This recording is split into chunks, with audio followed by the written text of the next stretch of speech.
So, welcome back, dear learners. In our previous lecture, we people have finished the classical Roman period, but there are certain more important points which I thought I should tell you people, I should discuss with you people. And there are two writers that belong to the classical Roman period about which the questions are often asked. हमने पहले देख चुके हैं writer को, Ovid और Virgil को.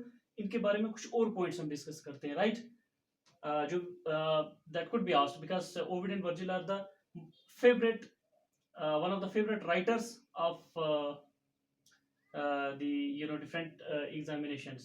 Now, the first thing about the Ovid, he was a love poet, right? We must remember Ovid was a love poet, right? जो प्यार मोहब्बत इस तरह की शायरी लिखते हैं. He lived under the reign of King Augustus Caesar. ये किस राजा के दौर में जिया? King Augustus, right? और किंग अगस्टस ही वही हमारे किंग है जिसके टाइम पीरियड में जो लिटरेचर है, रोमन लिटरेचर जो है वो अपने पीक पर गया था, right? Contemporary of Horace and Virgil, okay? Horace और वर्जिल के ये कंटेम्परेरी थे, यानी जिस दौर में वो जिए उसी दौर में ये भी जिए. मोस्ट इंपॉर्टेंट वर्क जो ओविड का कौन सा है? मेटामॉर्फोसिस, जिसको हम पहले डिस्कस कर चुके हैं. सो मेटामॉर्फोसिस क्या है? इसके 15 किताबें हैं, right? It's a collection of 15 books. ये एक वन सिंगल बुक का वर्क नहीं है, 15 बुक्स का कलेक्टिव वर्क है Metamorphoses. That's why it's extremely important. It was written in epic form and is compiled in elegiac couplet. ये सब एक एक पॉइंट लिखते चलें, right? It was written in epic form. ये एपिक फॉर्म में लिखा गया. एपिक मीन्स इसको लेंथ बहुत ज्यादा दी जाती है. लेंथी नैरेटिव वर्क को एपिक बोला जाता है. और compiled in elegy couplet. Elegy couplet में जो है इसको उस पैटर्न पे कंपाइल किया गया है. It is considered to be the prime source of classical mythology. अब जितनी भी हमारे पास क्लासिकल मिथोलॉजीज है ना, उसका ये बहुत बहुत इंपॉर्टेंट सोर्स है. अब you might be thinking what does it mean to be classical mythology and how this particular work of Ovid is actually a prime source of classical mythology. So I will tell you, just write down these points. When we reach here, I will tell you what does it mean to be classical mythology. He was the first poet who began writing during Augustus Caesar. जो king Augustus scissor है ना, इनके दौर में सबसे पहला इंसान जिसने शायरी लिखनी स्टार्ट की थी वो यही थे, ओविड, राइट? तो किंग अगस्टस का नाम बहुत ज्यादा इंपॉर्टेंट है क्लासिकल रोमन पीरियड में, बिकॉज इनके टाइम पे आर्ट लिटरेचर कल्चर जो है रोम का वो बहुत ज्यादा पीक पे पहुंचा था, right? So that's what makes king Augustus Caesar an instrumental figure when it comes to the classical Roman period. Now he was banished by king and he died in exile. और ये भी एक important point है, इसको देश निकाला कर दिया था और ये मौत जो है इसके exile में आई थी, right? ये भी एक one of the important points है. Question could be asked, which poet in the Roman period was banished by king and exiled and died in exile? And that is our Ovid. Ibis. अब ibis जो है एक poem है, इन्होंने लिखी है ibis, IBIC. ये एक एडवाइस पोइम है वीमेन के कॉस्मेटिक्स के ऊपर, राइट? ओके. नाउ ज्यादातर क्वेश्चन मेटामॉर्फोसिस से आते हैं, लेकिन ये भी एक चीज इंपॉर्टेंट है. Question could be asked, right? जब क्वेश्चन खत्म हो जाएंगे उनके बहुत ज्यादा, तो फिर तो कोई ना कोई और कुछ सेकेंडरी उस टाइप का या थोड़ा सा वो भी पूछ सकते हैं. नाउ सबसे इंपॉर्टेंट जो ओविड का वर्क है मेटामॉर्फोसिस, राइट? और मेटामॉर्फोसिस का सब्जेक्ट मैटर क्या है, सबसे पहले जानने की कोशिश करें. मेटामॉर्फोसिस का सब्जेक्ट मैटर क्या है, आई मीन कि मेटामॉर्फोसिस में बात किस पर हो रही है. सो मेटामॉर्फोसिस का जो नैरेटिव है ये बिगिन होता है किसमें? Creation of the world. और and it ends with amorous adventures of deities and heroes. मतलब क्रिएशन ऑफ द वर्ल्ड पे इसका नैरेटिव शुरू होता है, ये जो किताब लिखनी, और बीच में एंड कहां पर होता है? इमोरस एडवेंचर्स ऑफ डीटीज, यानी देवी देवताओं के जो एडवेंचर्स हैं उस तरह की लिखी हुई, और हीरोज के एडवेंचर्स वगैरह उन पर भी ये लिखी है. और इन टोटल कितनी कहानियां इसके अंदर? 200 कहानियां, यानी 15 किताबें हैं, 200 कहानियां हैं. A great mythological source for Renaissance writer. और जो हमारे इंग्लिश के रेनाजा राइटर थे उनके लिए बहुत बड़ा इंपॉर्टेंट सोर्स था क्लासिकल मिथोलॉजी के लिए. अब मिथोलॉजी क्या है? मतलब ये देवी देवताओं के अलग तरह के गॉड गॉडेसेस के नाम वगैरह, राइट? अलग अलग गॉड गॉडेसेस, जैसे कोई पैसे का गॉड है, कोई वाइन का गॉड है, कोई अलग तरह का गॉड है. तो अब ये मिथोलॉजिकल सोर्स हमें कैसे आज पता चला? क्योंकि किसी बंदे ने इन पर काम किया था, इन पर लिखा था. तो दैट्स व्हाई ओविड के वर्क को क्लासिकल मिथोलॉजी का ग्रेट सोर्स माना जाता है, क्योंकि 200 स्टोरीज और 15 बुक है, यानी बहुत ज्यादा डेटीज और बहुत ज्यादा क्लासिकल मिथोलॉजी की बात इनकी किताबों में हुई है, right? Okay, so this was all about additional points about the Ovid.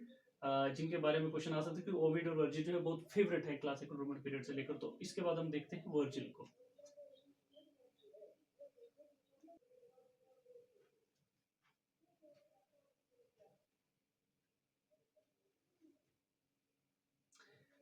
Okay, so Ovid is finished.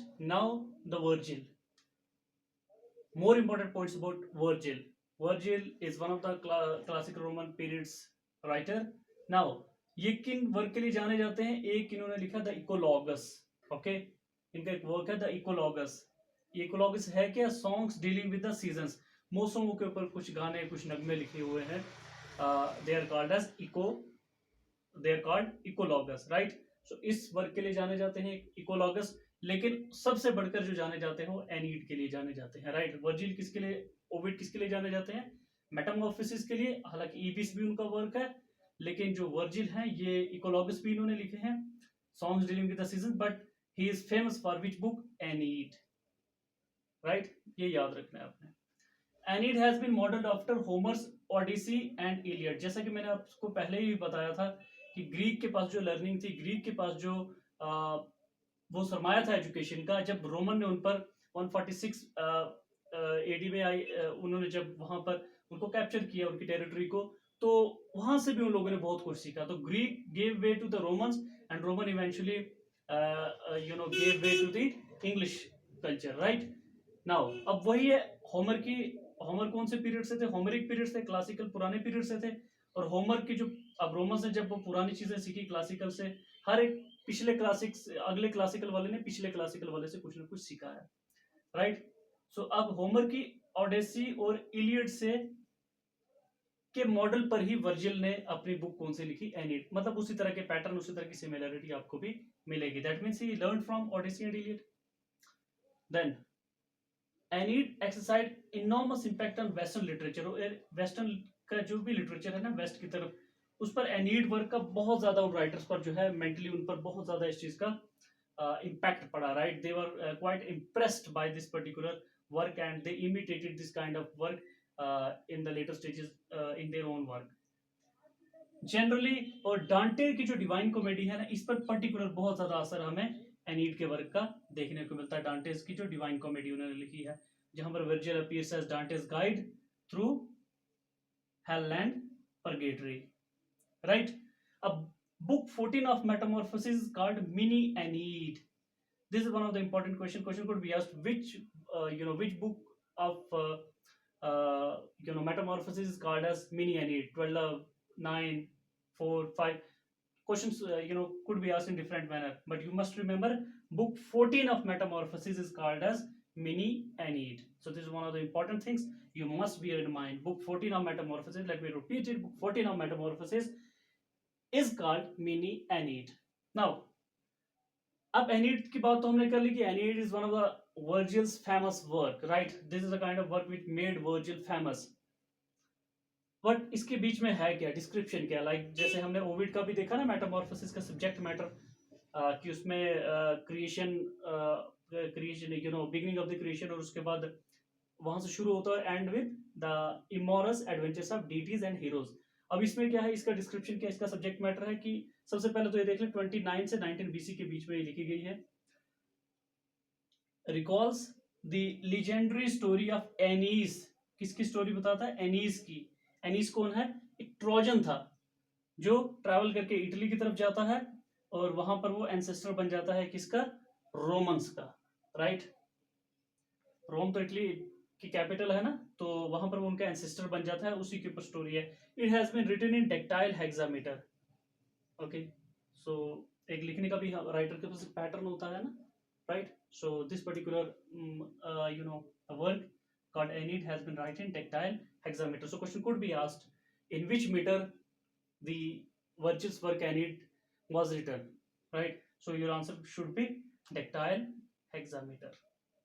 I think you have understood each and everything. So this was all about Ovid and Virgil. So here our classical Roman period finishes. In the next lecture we will talk about the patristic period. Last of all the classical periods, patristic period is the last one, right? After that we will close the classical chapter. Thank you very much.